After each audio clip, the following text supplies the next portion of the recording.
Hello दोस्तों, मैं Rohit Singh cafe inter college के चैनल पर एक बार फिर से आपका हार्दिक स्वागत करता हूं। दोस्तों, इससे पहले सेट के 4 वीडियोस अपलोड किए जा चुके हैं।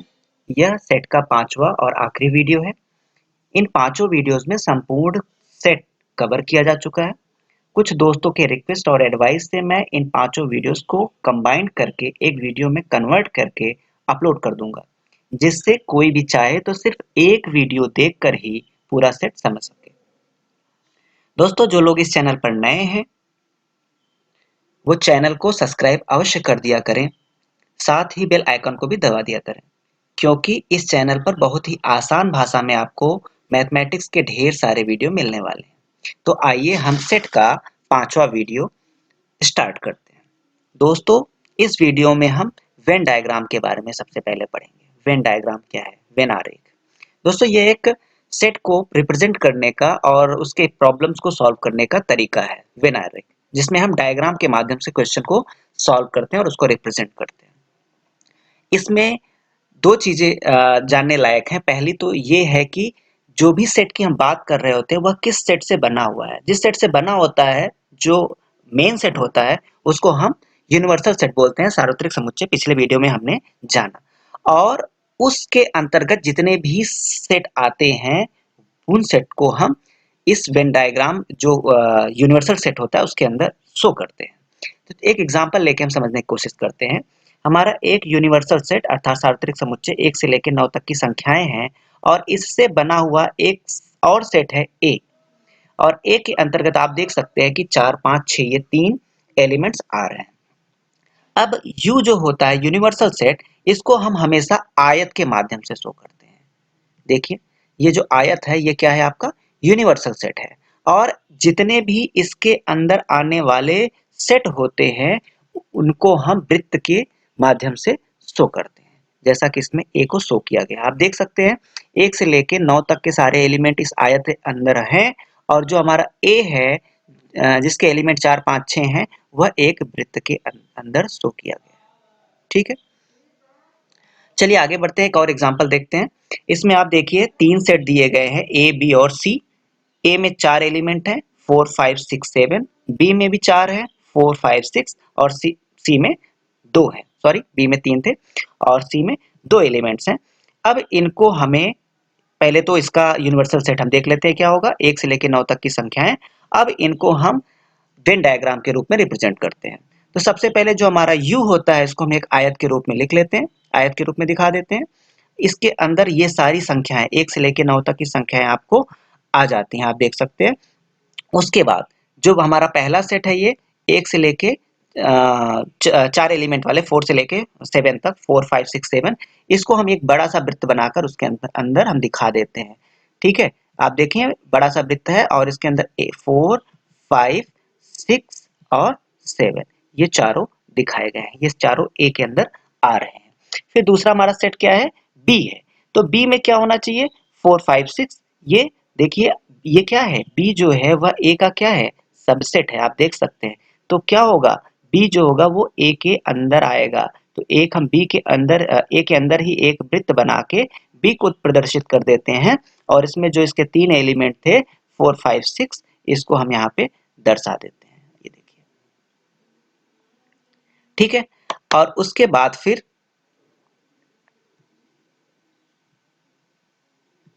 ये देखिए, ये आपका हो गया बी वाला पार्ट। ठीक है, और उसके बाद फिर हमारा तीसरा सेट जो है सी, आप देख सकते हैं कि सी जो है वह बी का सबसेट है। सी क्या है? बी का सबसेट है। क्यों? क्योंकि बी में जो भी सी में जो भी एलिमेंट है वह बी में भी मौजूद है। हम जानते हैं कि इस कंडीशन पे जो हमारा सी होगा वो क्या होगा? बी का सबसेट होगा। तो जो सी होगा वह बी के अंतर्गत आएगा। इसलिए आप देख सकते हैं कि बी के अंदर एक छोटा सा वृत्त बनाकर इसमें सी को रिप्रेजेंट किया गया है और सी में आने वाले एलिमेंट्स भी इसमें प्रदर्शित हो रहे हैं। ठीक है, तो दोस्तों इस तरह से वेन डायग्राम बहुत ज्यादा इसमें कुछ बताने जैसा नहीं होता। जो भी था मैंने आपको बता दिया। आगे बढ़ते हैं। हमारा अगला जो टॉपिक है वो है समुच्चय पर संक्रियाएं, ऑपरेशंस ऑफ सेट। बहुत ही इंपॉर्टेंट टॉपिक है, ज्यादातर क्वेश्चन इसी पे बनते हैं। तो आइए हम इसको शुरू करते हैं। इसमें जो हमारा सबसे पहला पॉइंट है वह है समुच्चयों का सम्मिलन, union of set, union of sets. ठीक है, चलिए पहले इसके बारे में जान लेते हैं। मान लीजिए कि ए एवं बी, मान लीजिए ए और बी कोई दो समुच्चय हैं, तब ए एवं बी का सम्मिलन वह समुच्चय है जिसमें ए के सभी अवयव के साथ बी के सभी अवयव हो तथा उभयनिष्ठ अवयव को केवल एक बार लिखा जाए। ध्यान से समझिएगा क्या कहा जा रहा है कि जो हमारा सम्मिलन होगा वह एक ऐसा अलग से एक ऐसा सेट बनेगा, एक अलग से ऐसा सेट बनेगा जिसमें आपका ए भी हो, बी भी हो और साथ में ये आपका जो कंबाइंड वाला पार्ट है, ये वाला पार्ट, ये पार्ट सिर्फ एक बार लिखा जाए, मतलब जो उभयनिष्ठ है वो सिर्फ एक बार लिखा जाए। अब इन दोनों को जब हम कंबाइंड कर देते हैं तो ये जो पूरा पार्ट बन के आता है, ये और ये पूरा पार्ट जितना आपको दिख रहा है, ये सब क्या होता है, एक नया सेट होता है। उस सेट को क्या कहते हैं, ए यूनियन बी। इसको कैसे यू प्रतीक द्वारा जो है आपका यूनियन दिखाया जाता है। एक्चुअल में सिर्फ यूनियन नहीं होता ये, इसको लिखा जाता है ए यूनियन बी, जैसे कि अभी आपको हम दिखाते हैं, यहाँ पे लिखा हुआ है ए यूनियन बी। ठीक है, यूनिवर्सल सेट और यूनियन में कंफ्यूज मत होइएगा। यूनिवर्सल सेट यू से प्रदर्शित किया जाता है, उसमें क्या होता है, यू इज इक्वल टू आपका लिखा होता है, कोई सेट होता है। ठीक है, ऐसे सेट बना के इसमें कुछ एलिमेंट्स लिखे होते हैं, ये आपका सार्वत्रिक समुच्चय या फिर यूनियन होता है, यूनिवर्सल सेट होता है।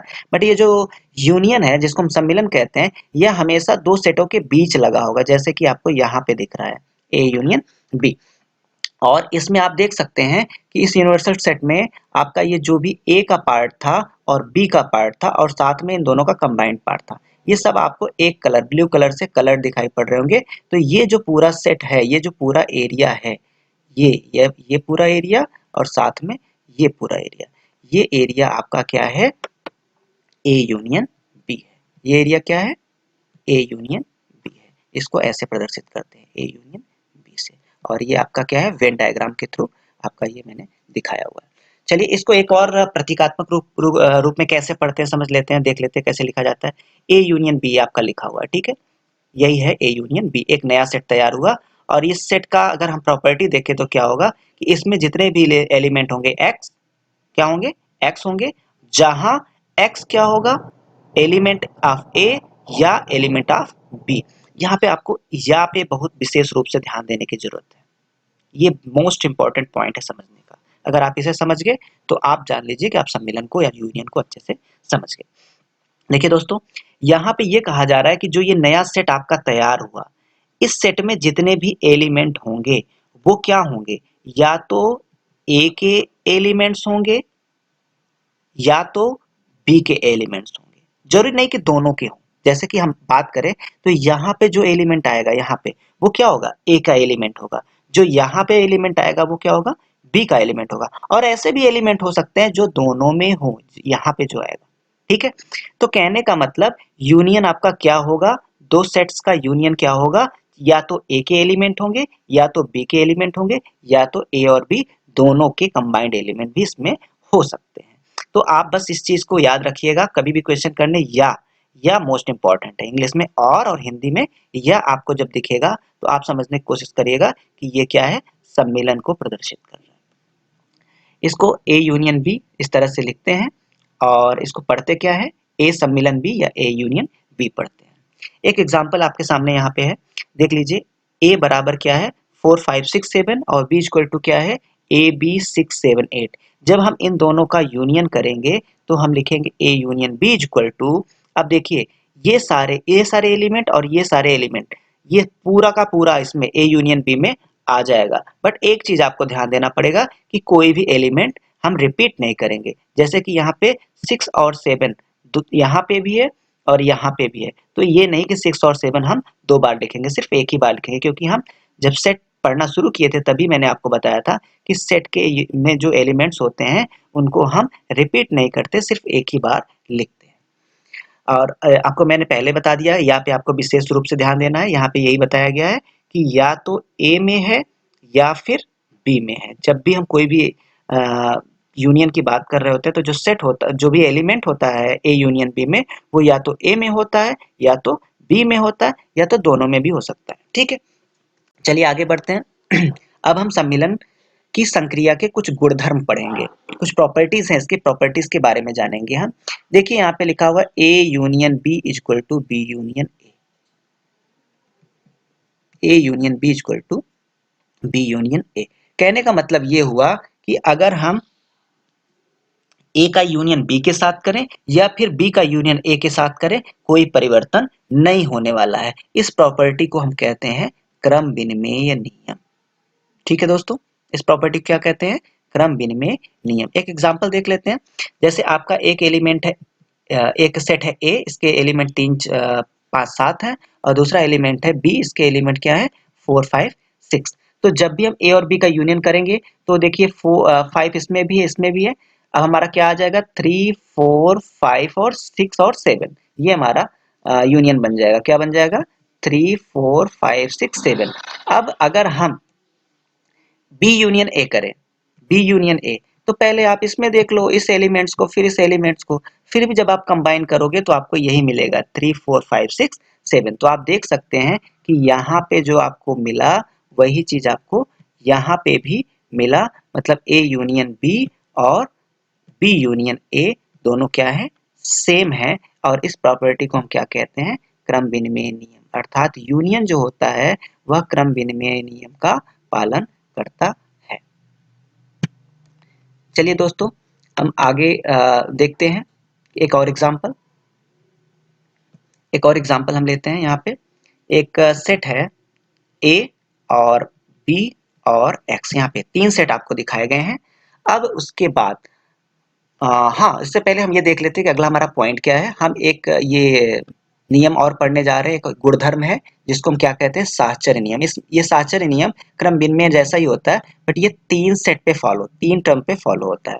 अब इसमें बताया गया है कि अगर हमारे पास 3 सेट हैं, उसमें से हम शुरू के 2 सेट का यूनियन करके फिर हम तीसरे के साथ यूनियन करें, या फिर हम लास्ट के 2 सेट्स का यूनियन करके फिर पहले के साथ यूनियन करें, दोनों केस में जो हमारे रिजल्ट होंगे वो क्या आएंगे? समान आएंगे। अब यहाँ पे एग्जांपल की मदद से हम इसको समझते हैं। ए एक सेट है, उसमें 2 एलिमेंट है 4 5। बी सेट है, उसमें एलिमेंट है 4 6 7, और एक्स एक एलिमेंट है 1 5 6 7 8। चलिए हम क्या करते हैं, पहले 2 का यूनियन कर लेते हैं। ए और बी का यूनियन कर लेते हैं। ए और बी में देखिए यहाँ पे 4 5 है और यहाँ पे 4 6 7 है, तो हमारा जो यूनियन हो जाएगा क्या हो जाएगा? 4 5 6 7। तो ये हमारा हो गया यूनियन, क्या हो गया?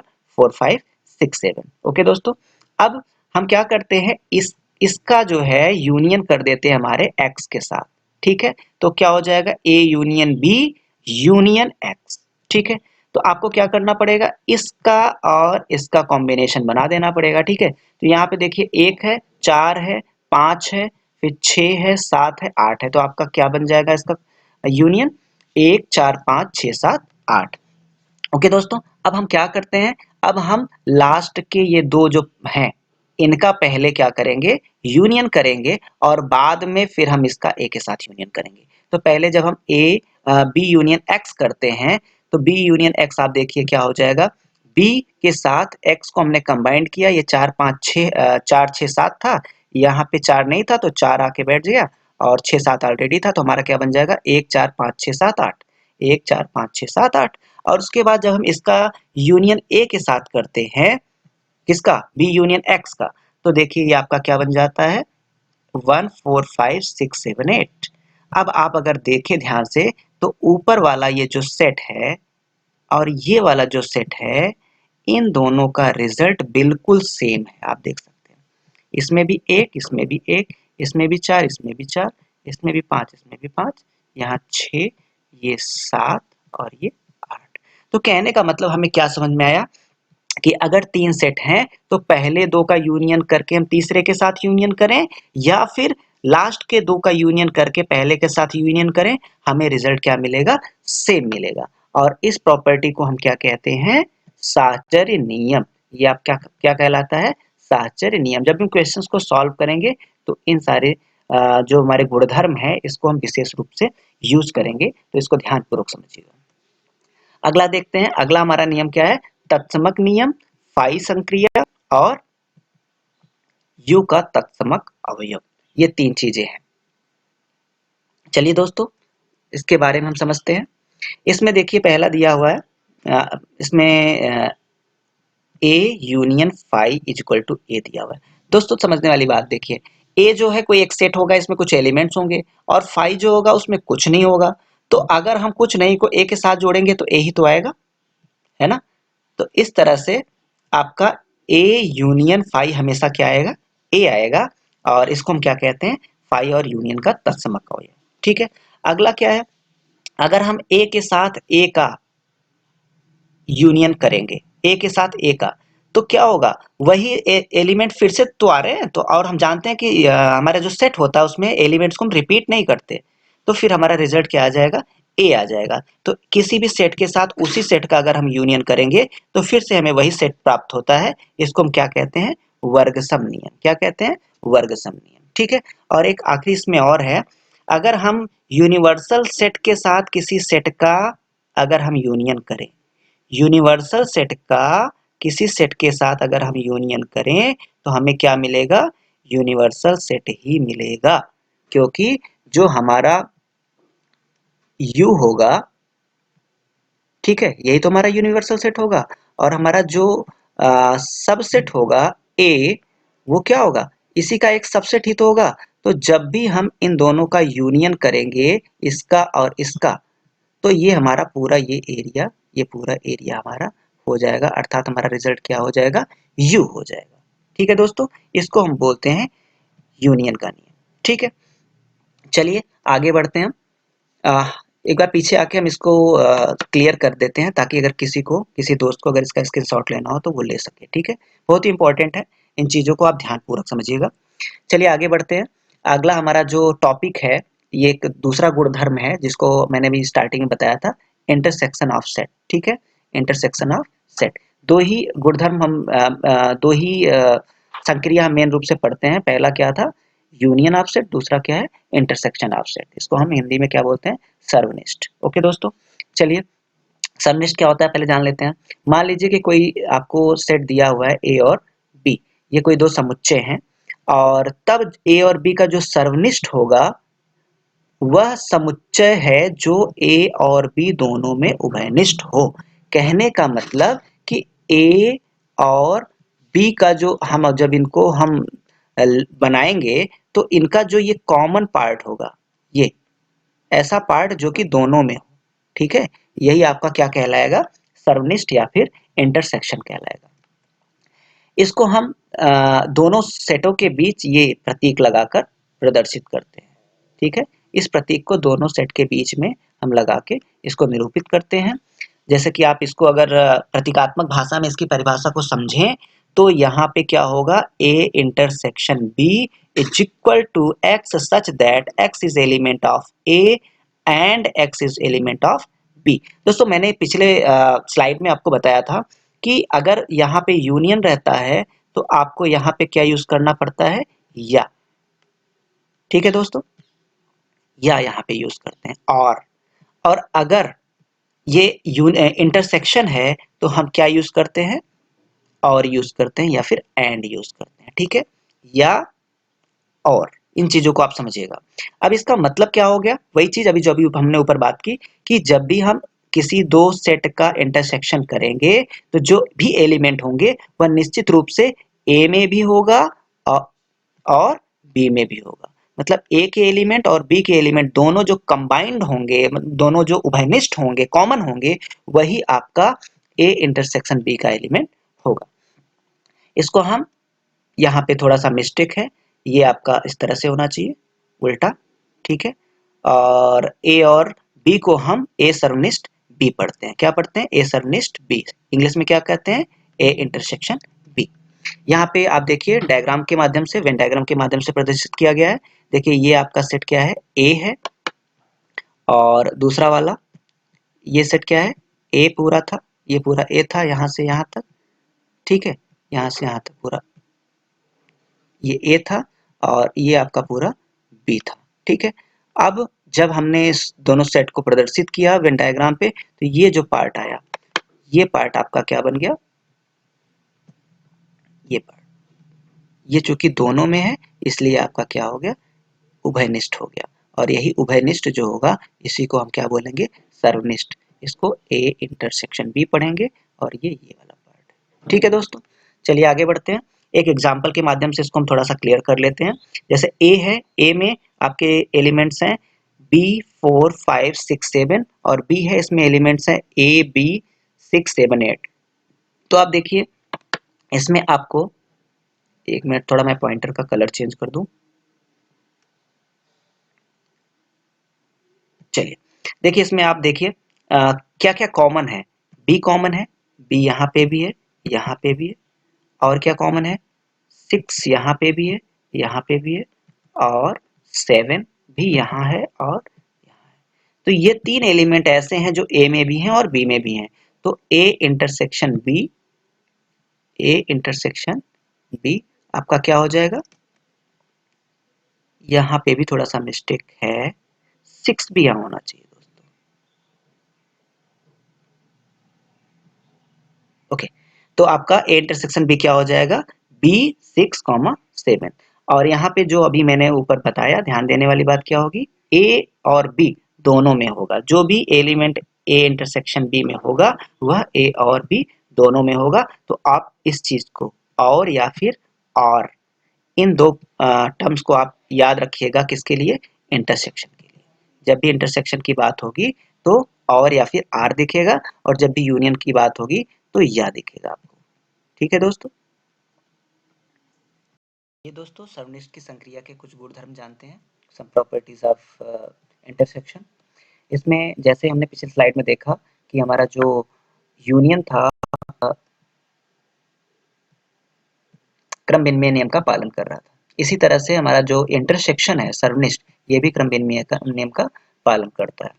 आप एग्जांपल देख लीजिए, ए और बी दो आपके सेट हैं, इसमें आप देख सकते हैं 4 और 5, ये दोनों क्या है, कॉमन है। तो ए और बी का अगर हम सर्वनिष्ठ की बात करें, ए और बी का सर्वनिष्ठ, तो आपको क्या मिल जाएगा, 4 एंड 5। और अगर हम कहें कि नहीं बी और ए का मुझे सर्वनिष्ठ बताओ, बी और ए का, तो यहाँ पे आप देखो आप क्या लिखोगे, 4, यहाँ पे भी 4, 4 लिख दिया, और यहाँ पे भी 5, यहाँ पे भी 5, 5 लिख दिया। तो बी इंटरसेक्शन ए क्या हो जाएगा, 4 5। तो हम देख सकते हैं कि आपका ये क्या है, आपस में देखिए बराबर। ठीक है, चलिए आगे बढ़ते हैं।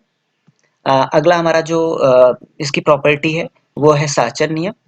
जैसे कि हमने यूनियन पढ़ा था, सेम टू सेम वैसे ही इसमें भी क्या है कि अगर 3 सेट दिए हों और शुरू के 2 सेट का इंटरसेक्शन करके फिर तीसरे सेट का इंटरसेक्शन किया जाए तो वह बराबर होगा अगर हम दो लास्ट के 2 सेट का इंटरसेक्शन करके पहले सेट के साथ इंटरसेक्शन करें। ठीक है, पिछले स्लाइड में हमने जब यूनियन के बारे में पढ़ा था तो काफ़ी डिटेल में पढ़ा था, उतना डिटेल हम नहीं जाएंगे, फटाफट एग्जांपल देख लेते हैं। यहाँ पे आपका ए हो गया, बी हो गया और ये एक्स हो गया। तो सबसे पहले हमने क्या किया, ए और बी का इंटरसेक्शन किया, ए और बी का इंटरसेक्शन किया। यहाँ पे देखिए जो जो कॉमन थे, इसमें 4 5 6 7 था, और यहाँ पे क्या है 4 5 6 7 यहाँ पे भी है। तो आपका इंटरसेक्शन क्या हो जाएगा, 4 5 6 7। अब उसके बाद इसका जो है जब हम x के साथ करेंगे तो जो टर्म x में और इसमें दोनों में कॉमन होगा वो उठा लेंगे। तो देखिए 4 दोनों में नहीं है, सिर्फ इसमें है, और 5 दोनों में है, और 6 दोनों में है, और 7 दोनों में है। तो हमारा रिजल्ट क्या आ जाएगा, 5 6 7। ए इंटरसेक्शन बी को अगर हम x के साथ इंटरसेक्शन करेंगे तब। ठीक है, इस तरह से जब आगे बढ़ेंगे तो अब हम क्या करेंगे, b को x के साथ इंटरसेक्शन करके फिर a के साथ इंटरसेक्शन करेंगे। तो चलिए b और a का देखते हैं। b में क्या है, 4 5 6 7 8, और इसमें 4 नहीं है लेकिन 5 6 7 8 है। तो b और x का इंटरसेक्शन क्या हो जाएगा, 5 6 7 8। ठीक है, क्या हो जाएगा, b इंटरसेक्शन x क्या हो जाएगा, 5 6 7, और यहाँ पे एक टर्म छूट गया है, क्या होगा, 8 होगा। ठीक, 5 6 7 8। अब जब हम बी इंटरसेक्शन एक्स को ए के साथ करेंगे तो देखिए यहाँ पे 4 5 6 7 है, और यहाँ पे क्या है 5 6 7 8 है। तो इसमें 5 6 7 ये जो तीन टर्म हैं वो क्या हो जाएंगे, कॉमन हो जाएंगे। तो आपका रिजल्ट क्या आ जाएगा, 5 6 7 8। तो आप दोनों केसेस देखिए, ये ऊपर वाला केस और ये नीचे वाला केस, आपको दोनों में साफ नजर आएगा कि दोनों का रिजल्ट क्या है, सेम है, इसका मतलब हम कह सकते हैं कि हमारा जो सर्वनिष्ठ होता है वह साहचर्य नियम का पालन करता है। ठीक है दोस्तों, अगला जो हमारा गुण है वो देख लेते हैं क्या है। इसको हम कहते हैं फाई या फिर यूनियन का यूनिवर्सल सेट का नियम। ठीक है, फाई के साथ किसी सेट का अगर हम इंटरसेक्शन करें या फिर यूनिवर्सल सेट का किसी सेट के साथ इंटरसेक्शन करें तो क्या रिजल्ट आता है। देखिए, फाई मतलब कुछ नहीं और ए मतलब कुछ ना कुछ इसमें एलिमेंट होगा। अगर हम दोनों का इंटरसेक्शन करें तो दोनों में कॉमन क्या होगा भाई, इसमें कुछ है ही नहीं तो कॉमन तो कुछ मिलना ही नहीं है ना, तो रिजल्ट क्या मिलेगा, कुछ नहीं मिलेगा। इट मींस रिजल्ट क्या मिलेगा, एम्प्टी सेट मिलेगा, फाई मिलेगा, राइट। रिजल्ट क्या मिलेगा, फाई मिलेगा। और इसी तरह से जब हम किसी यूनिवर्सल सेट की बात करें और उसी का एक सबसेट है ए, ठीक है, कोई यूनिवर्सल सेट है, ये आपका यूनिवर्सल सेट हो गया और इसी में कोई एक सेट क्या है, ए है। तो अब कहा जाए कि इन दोनों का कॉमन क्या होगा, तो भाई ये जो पार्ट है, ये एरिया, ये उस आपके यूनिवर्सल सेट में भी है और इसमें भी है, तो आपका रिजल्ट क्या आ जाएगा, ए आ जाएगा। ठीक है दोस्तों, आगे बढ़ते हैं। एक इस पे एग्जांपल दिया गया है, एक सेट है n, इसमें आपके नेचुरल नंबर्स हैं और a है। अब n यहाँ पे क्या हो जाएगा, आपका यूनिवर्स हो जाएगा, n क्या हो जाएगा, यूनिवर्सल सेट हो जाएगा, सार्वत्रिक समुच्चय हो जाएगा और उसी का एक पार्ट है a। देख लीजिए, तो जब हम n और a का इंटरसेक्शन करेंगे, यहाँ पे हमको या तो u लिखना था या तो यहाँ पे हमको n लिखना था। ठीक है, ये n हो गया। तो अब हम n और a का जब इंटरसेक्शन करेंगे तो आप देखोगे क्या आ जाएगा, a आ जाएगा। देखिए, ये a ही तो आया है, ये आपका a है और ये आ गया यहाँ पे। ठीक है, चलिए आगे बढ़ते हैं। अब सर्वनिष्ठ की कुछ संख्याओं के कुछ गुणधर्म कुछ और हैं, उसको कंटिन्यू कर लेते हैं। अगर हम किसी भी सेट का उसी सेट के साथ इंटरसेक्शन करेंगे तो भाई देखो, जो इसमें है वही इसमें भी है, तो कॉमन वही सारे तो हो जाएंगे, तो आपका रिजल्ट क्या आ जाएगा, वही सेट फिर से आ जाएगा और उसको क्या कहते हैं, वर्ग सम नियम। ठीक है, इसमें भी आपका एग्जांपल दिया हुआ है, ये एक सेट है, इसी के साथ फिर इसी का सर्वनिष्ठ किया गया तो रिजल्ट यही आ गया। आगे देखते हैं, आपका ये वितरण या बंटन नियम काफी इंपॉर्टेंट है, डिस्ट्रीब्यूटिव लॉ देख लेते हैं क्या है। अभी देखो इसमें क्या है, जब हम ए का इंटरसेक्शन करते हैं किसी एक सेट के साथ जो कि क्या है, ऑलरेडी वो यूनियन है, मतलब दो सेट के यूनियन के साथ जब हम एक सेट का इंटरसेक्शन करते हैं तो आप देखो क्या होगा, यह जो ये पार्ट है, ये वाला पार्ट, मैं पॉइंटर का कलर चेंज कर देता हूँ, एक मिनट, ये लीजिए, ये जो पार्ट है, ये वाला पार्ट, ये क्या होगा, वितरित हो जाएगा किसके साथ, बी के साथ और फिर किसके साथ, एक्स के साथ। देखिए, अब आपका आप क्या हो जाएगा, A intersection B union A intersection X, यही देखो यहाँ लिखा हुआ है, A intersection B union A intersection X. दोस्तों चलिए हम इसको एग्जांपल के माध्यम से समझते हैं, ज्यादा अच्छे तरीके से समझ में आएगा। एक आपका सेट है ए, इसमें आपको 4 5 6 7 हमने लिया है और एक दूसरा सेट है बी, इसमें हमने लिया 4 5 6 7 के साथ एक एलिमेंट और ले लिया 8, और तीन हमारा एक और तीसरा जो सेट है वो एक्स है, इसमें हमने 3 5 6 7 8 ले लिया है। ठीक है, तो हमें क्या करना है, सबसे पहले हम क्या करते हैं, बी का एक्स के साथ यूनियन कर लेते हैं। बी का एक्स के साथ यूनियन कर लेंगे तो आप देखो 3 आ जाएगा, 4 आ जाएगा, 5 6 7 8, तो आपको क्या मिल जाएगा, बी यूनियन एक्स क्या मिल जाएगा, 3 4 5 6 7 8। और फिर हमें क्या करना है, इसका ए के साथ क्या करना है, इंटरसेक्शन, कहने का मतलब इसमें, और कलर चेंज कीजिए, हाँ देखिए, इसमें इसमें और इसमें जो भी कॉमन होगा वही क्या हो जाएगा, ये चीज हो जाएगा, A intersection B union X हो जाएगा। तो चलिए देखते हैं इसमें क्या है, 4 5 6 7 और इसमें क्या है, इसमें भी 4 5 6 7 है, तो आपका रिजल्ट क्या हो जाएगा, 4 5 6 7। ठीक है, इतना आपको समझ में आ गया, हमने क्या निकाला, A intersection B union X हमने निकाला और हमें क्या मिल गया, 4 5 6 7 मिल गया। ठीक है दोस्तों, चलिए अब हमें क्या करना है, हम ये राइट साइड को निकालते हैं। राइट साइड के लिए क्या करना पड़ेगा, ए और बी का इंटरसेक्शन निकाल लेंगे, ए और एक्स का इंटरसेक्शन निकाल लेंगे और फिर दोनों का क्या करेंगे, यूनियन करा देंगे, राइट। चलिए देखते हैं हमने क्या किया, ए और बी का इंटरसेक्शन निकाला। आप देख लीजिए, ए में क्या है 4 5 6 7, बी में क्या है 4 5 6 7 8, तो ए इंटरसेक्शन बी क्या हो जाएगा, 4 5 6 7। ठीक है, और उसके बाद हमें ए का एक्स के साथ इंटरसेक्शन करना है, तो इसमें 4 5 6 7, यहाँ पे 4 तो नहीं है लेकिन 5 6 7 है, तो हमारा रिजल्ट क्या हो जाएगा 5 6 7।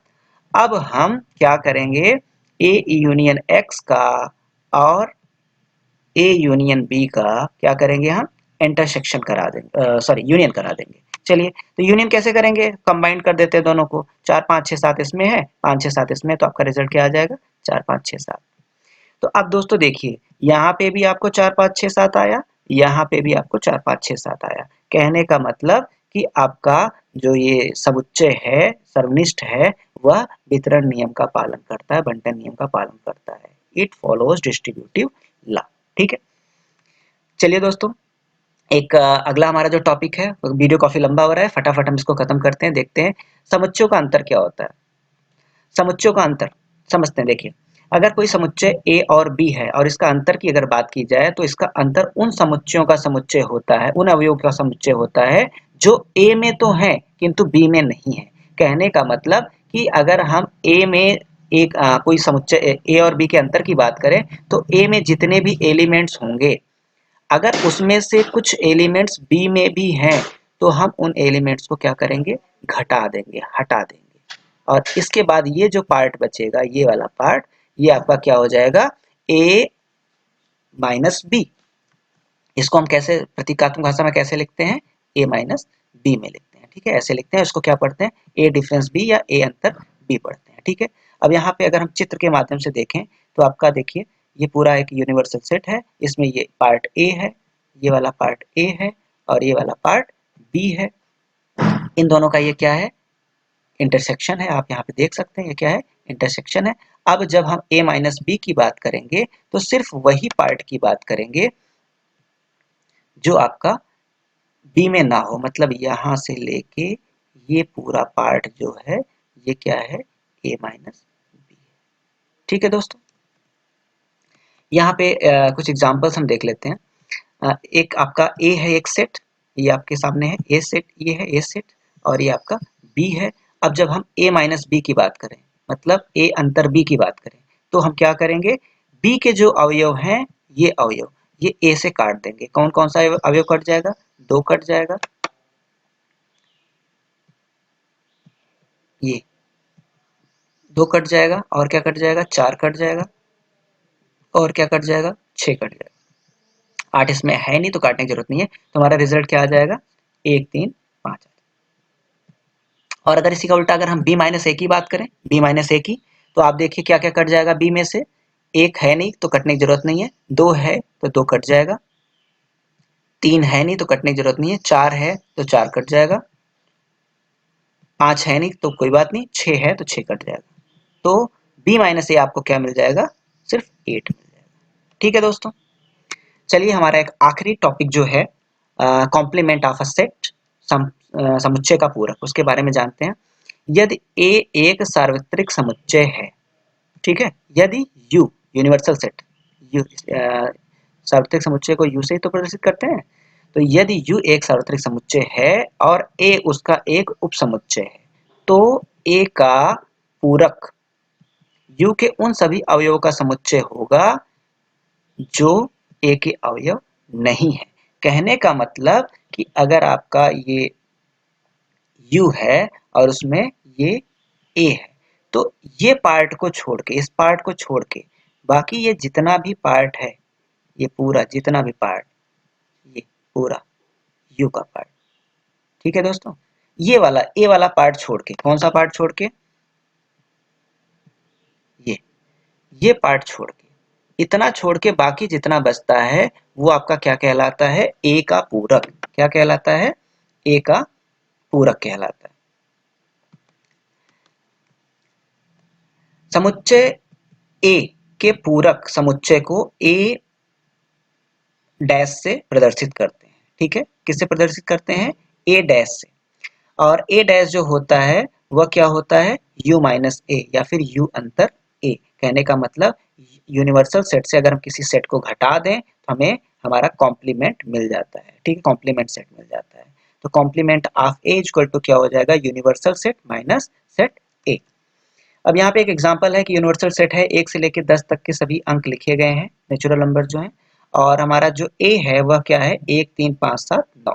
कहने का मतलब ये क्या है आपका, जो ऑड नंबर्स हैं। तो कह रहा है कि कॉम्प्लीमेंट ऑफ ए क्या होगा, तो हमेशा जो हमारा ऑड नंबर होता है उसका कॉम्प्लीमेंट क्या होता है, इवन नंबर्स। हम क्या किए, हमने कॉम्प्लीमेंट ऑफ ए लिखा, complement of A equal to U minus A, और हम जानते हैं कि जो जो भी एलिमेंट्स आपके ए में हैं, ठीक है दोस्तों, उन एलिमेंट्स को हम यू से काट देते हैं। कौन कौन सा, एक कट गया, तीन कट गया, पांच कट गया, सात कट गया और नौ कट गया। तो दोस्तों जो बचा यही आपका क्या हो गया, कॉम्प्लीमेंट ऑफ ए, मतलब ए का पूरक, क्या, दो चार छः सात, दो चार छः आठ और 10। ठीक है दोस्तों, अब कुछ और इसके नियम आप जान लेते हैं। कॉम्प्लीमेंट के कुछ रूल्स हैं, बहुत इंपॉर्टेंट रूल्स हैं। जैसे अगर हम ए और ए डैश का यूनियन करें तो आपको क्या मिल जाएगा, यूनिवर्सल सेट मिल जाएगा। क्योंकि आप जैसे भी, अब मैंने आपको पिक्चर के माध्यम से दिखाया था कि अगर हम क्या करें, ये हमारा ये हमारा ए है, और बाकी का ये जो पूरा पार्ट है, बचा हुआ भाग, ये क्या है, ए डैश है। ठीक है दोस्तों, तो जब हम ए के साथ ए डैश को मिलाएंगे तो ये पूरा क्या हो जाएगा, पूरा एरिया कवर हो जाएगा। तो क्या मिल जाएगा हमें, यू मिल जाएगा। ठीक है, और इसी तरह से अगर ए का ए के साथ अगर हम इंटरसेक्शन करें तो आप देखिए ये वाला भाग और ये पूरा भाग में कुछ भी कॉमन नहीं है, तो इसका मतलब हमें क्या मिल जाएगा, रिक्त समुच्चय अर्थात फाई मिल जाएगा। इसको हम क्या कहते हैं, पूरक नियम कहते हैं। क्या कहते हैं, पूरक नियम। जब भी हम क्वेश्चंस में रूल्स को अप्लाई करेंगे तो वहां पे हम स्टेटमेंट में ये लिखेंगे कि किस नियम से ऐसा हो रहा है। अगला ये बहुत इंपॉर्टेंट है, डिमॉर्गन्स लॉ। डिमॉर्गन्स लॉ को हम वेन डायग्राम के माध्यम से प्रूव भी कर सकते हैं, बट इतना बहुत इंपॉर्टेंट इस आपके लेवल का है नहीं, इसलिए हम इसको इस वीडियो में कवर नहीं करेंगे। आगे कभी वीडियो बनाएंगे तो उसमें जरूर रखेंगे। ठीक है, अब इसमें डिमॉर्गन्स लॉ क्या है कि अगर ए यूनियन बी का कॉम्प्लीमेंट जो होता है वह ए के कॉम्प्लीमेंट और बी के कॉम्प्लीमेंट के इंटरसेक्शन के बराबर होता है। ठीक है दोस्तों, इसको ट्रिक के माध्यम से आप समझ लीजिए कि अगर अंदर यू है तो इन दोनों का कॉम्प्लीमेंट होके इंटरसेक्शन हो जाएगा, और अगर यहाँ इंटरसेक्शन है तो इन दोनों का कॉम्प्लीमेंट होके अंदर यहाँ पे यूनियन हो जाएगा।